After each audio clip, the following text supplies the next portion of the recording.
Good morning বন্ধুরা, কেমন আছো সবাই? শুভ সকাল।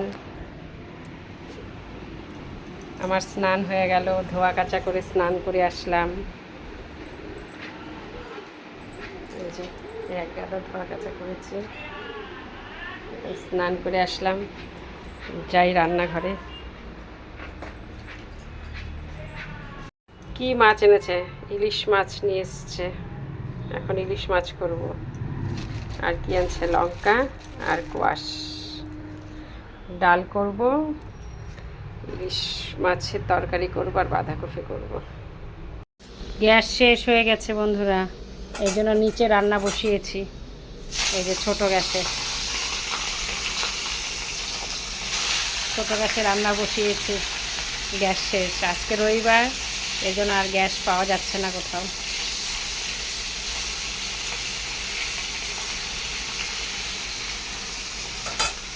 ভাত হয়ে গেছে, ডাল হয়ে গেছে, কালকের অল্প মাছের তরকারি আছে।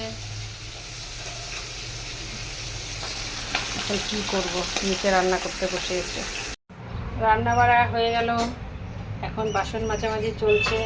কিছু বাসন মাজা হয়ে গেছে, এখন আর অল্প বাসন বাকি।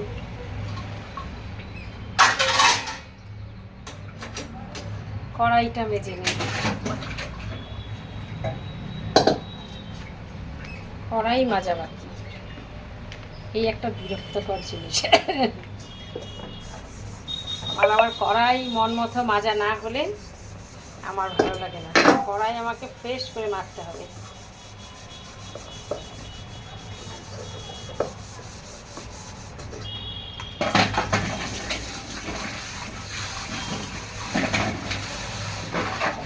বৃষ্টি আসবে, অন্ধকার হয়ে যাচ্ছে।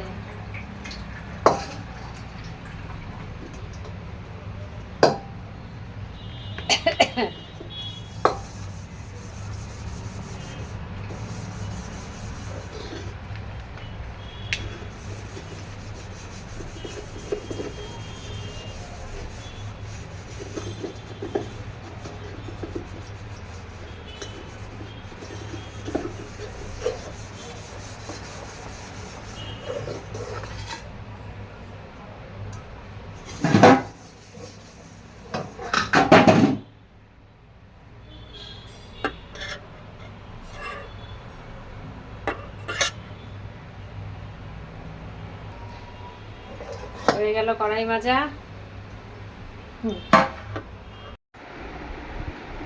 রান্নাঘরের কাজ কমপ্লিট হয়ে গেল।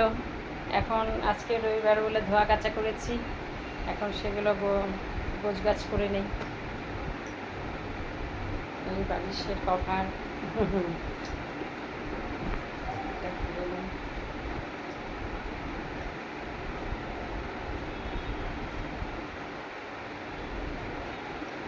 বিছানাটাকে গুছিয়ে নিয়েছি, বিছানা সব করা হয়েছে।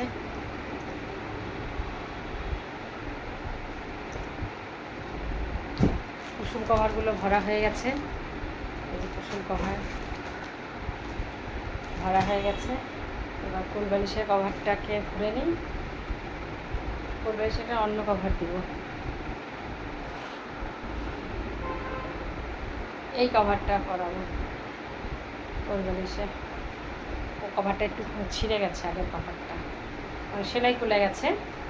এটা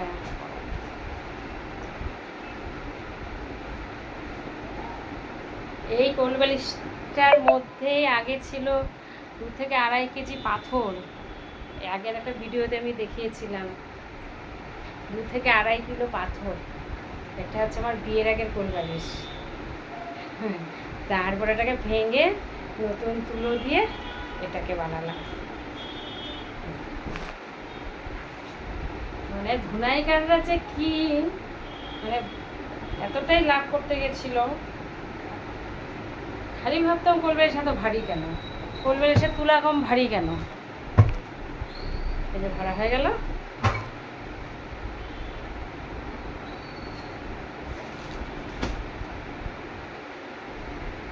আগে ছিল এই কভারটা, এই কভারটা অল্প ছিঁড়ে মানে সেলাই খুলে গেছে।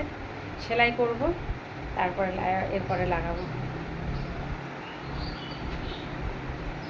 চলো বিছানার বেড কভারটা লাগিয়ে নিই, পরে তোমাদের সাথে দেখা হচ্ছে।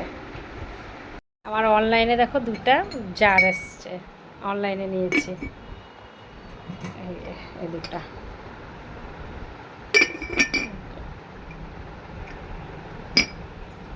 অনলাইনে এসছে এটা।